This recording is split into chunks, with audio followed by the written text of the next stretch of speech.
We're back with more Pleek. Now I usually say Pleach, but this comment up here, right up here, it said to try it out. Pleek.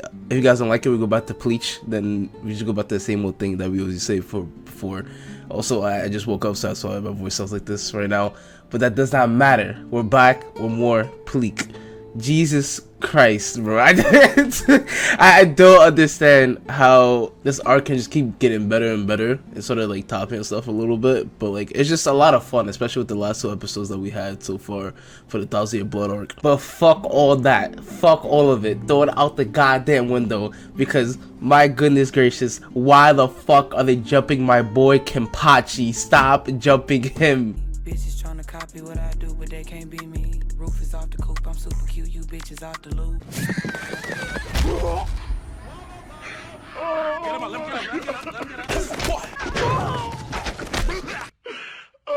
Like and subscribe, it helps. He's too cool to be jumped. And they just started jumping him as soon as the Grammy fight is over. They immediately, four of these Powerpuff chicks just come out of nowhere and start just jumping the actual shit out of it for no reason. Put your hand in the cash register for no reason. I don't understand why. What is going on? Now, you know I love a good jumping, but this just, it hurt my heart. Because you already know, Kenpachi is him. So why? Just why would they do this? Why would he just like, this is like the worst way of just getting jumped. And he just like, he's taking all the hits. And it's like, he's like, alright, whatever. And he's getting hit, but like, I know for a fact, like, it's starting to be a little too much for him. And he's just on the ground, just like, oh.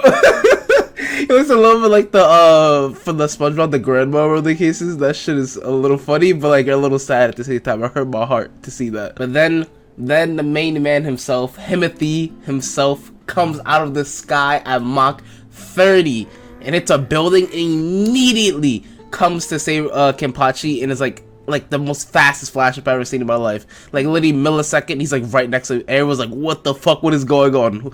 Whose mans is this? Like, whose mans is this? Also, extremely quick side note tangent, I do love how Ichigo now has like his 8th version of his same theme sung by a different person again. And it'll never obviously top his original one where she's like singing her heart out, but you know what I mean. Like I love all his iterations of his themes. They're all fucking badass. But getting back on track, talking about I guess some of the first Stern Rider, obviously G, Lil Toto. No, okay, wait, hold on, not that. Wait, Lil Tato. I don't fucking know. Lampert. Let's just go with Lampert. How about that?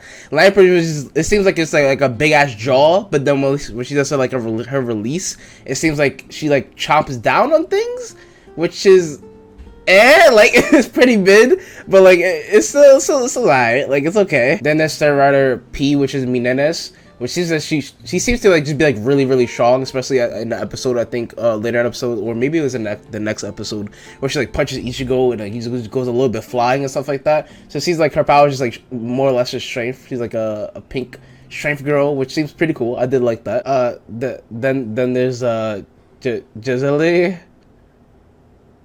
Yeah, let's get back to that a little later. But her power seems to be like just like if you get touch anything like her blood, you become her zombie, and as well as something else which seemed really interesting by the end of like I guess the episode of the cases. Oh dear lord! But like I think her power is obviously the most interesting out of all of them. Easily. It's like it seems like a power which is like extremely fucked up, but extremely cool at the same time. But something that I definitely wouldn't want to see, you know? And lastly, we have Stern Rider I, Candace. I do love her lightning ability. Here, it seems like she's just like chucking the holes out at fucking everywhere. I don't know. Like, I don't know how specifically how it works, but it seems like she's like a lightning user of the cases. She has that lightning breathing. Stole Zenitsu's whole flow, you know? But honestly, it's pretty good to see like Ichigo just like face everyone, and they're all just fodder basically to Ichigo, which something I do like even after the releases or whatever the case may be. And then it's also interesting for Ichigo for me to see like him actually carrying. He does like a small little Getsuga Tensho, and then it immediately turns really big. He's like, yo, get out the way, are you like an idiot? And then her arm gets like completely blown off. and she's just pissed off. And it gets more interesting because it seems like Jizzly also has the power to like sort of heal people or healing properties, like where her arm just completely get it back to normal. And it's also a little weird because she also says, oh, can you heal me? She's like, whoa, you want to be healed? And I don't know what specifically that means, if that's on a weird take, or like maybe she like talk about like her zombie or the case may be, or putting like, I guess, blood on her to become like her zombie, or maybe killing her to become her zombie, or the case may be. I have no idea. But she was also weird shit. She's like, no, not that, just actually heal my arm, which is very interesting. But it's crazy to say out my mouth that everyone has that audacity, the rest of the Stern writers have the audacity to come out of nowhere and start to jump Ichigo, like all, like the rest of them, I guess, try to jump him. And I guess the rest of the 13 court guard squad comes in and actually tries to attempt to save him, where the case may be, because he's trying to go after Yuaba. And you have the I guess sort of like an infamous confrontation between Ichigo and Urihu.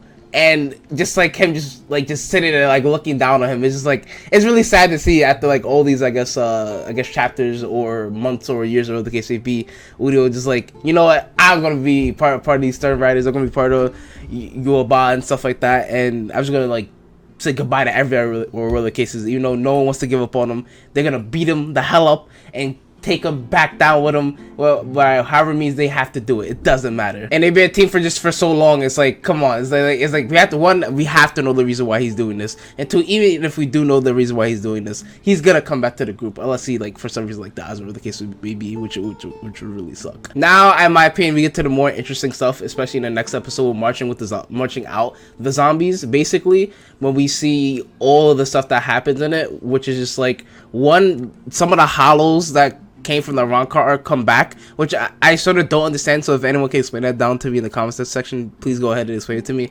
But I think from what he said is like a chamber that they were in, and he just took them out, and then now they're back. So I don't know, so please explain that to me. But for me, that was like a little bit of a jaw-dropping moment. Like, oh my goodness, they're back! Like, holy shit! I was like, wow, I thought they were all dead. But honestly, this is the best episode because my babe, my wife herself comes back in this episode. Yoruichi, herself, she comes back. That's all that matters. Nothing else matters. Nothing else actually matters. She is the one. That is it. When she came back on the screen, the show could have ended. It was okay. It was fine. Also, I love the smaller altercations or little reactions or conversations we have, especially after the aftermath of the last episode, and Yuaba just like dipping out, or the case may be. Like, for example, with Baz B and Renji, how Renji calls him a chicken head, and Baz B still compliments him. He's like, I thought you had good taste because you had really cool looking eyebrows. He's like, what? I have cool looking eyebrows? Give him a compliment. The rookie is like, okay, good for you guys. Get the fucking room where the case is. Also, I love how Tactic Kubo showing us how Squad 11, they're not stupid. You know, they're fucking stupid. But, like, you know, they're not that stupid, especially when it comes to the two, like, lieutenants, aka Ikaku and Yumichika. And by the way, I'm bad at names, so if I fuck it up, just tell me in the comments or the cases. You know how many times I fucked it up for the last few videos. But Ikaku, Yumichika, as well as Ikaku, if you don't use your fucking Bankai and start killing a sign or some shit, like, why are you wasting your time? Just go into fucking Bankai. You're good, my brother. Just go into Bankai and like kill somebody or something like that. Kill fucking the Jim Gordon guy. It just came out of fucking nowhere. He literally with a Glock 19 Jim Gordon just like started shooting people and shit like that. Using his own Bankai. But getting back on track, they're not stupid enough to actually attack Jizzle and get the blood on them, so then they're like a zombie or the case may be, right? And they also that scene also got cut about him reeking of, like, you know what, I'm not gonna say that, you can go look it up yourself what he reeks of. But what really pisses, I guess, Jizzle off is when he gets like called out. He's like, yeah, I know you're like a guy or the case is, and then immediately gets pissed off and sends off Bambi. And I thought Bambi was just dead. I thought she just went obviously straight to Yuaba and then like just gained power of the cases.